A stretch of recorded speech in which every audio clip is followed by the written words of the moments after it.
Magandang araw ho sa inyong lahat. Ngayon po ay Friday. It's our prayer and exhortation. Tayo po ay manalangin o aming Ama.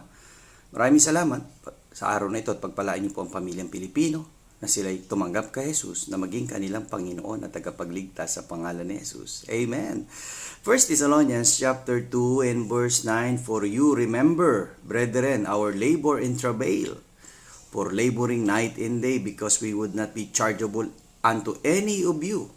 We preach unto you the gospel of God. Well, ito yung magandang patutuo ni Apostle Paul sa Thessalonian Church na sila ay nagpapagal. Ang nais nila ay makarating ang ebanghelyo ng Diyos sa bawat tao, katulad ng ginagawa natin. Sa bawat pamilya, ang panalangin natin ay dumating sa kanila ang kaligtasan mula sa ating Panginoong Jesucristo. Tanggapin nila ang Panginoong Jesucristo na maging kanilang Panginoon at tagapagligtas at sumunod sila sa kanyang kalooban. Kaibigan, baka hindi mo pa tinatanggap si Jesucristo, tanggapin mo na siya na maging iyong Panginoon at tagapagligtas, tumalikod ka sa iyong kasalanan at sumunod sa kanyang kalooban.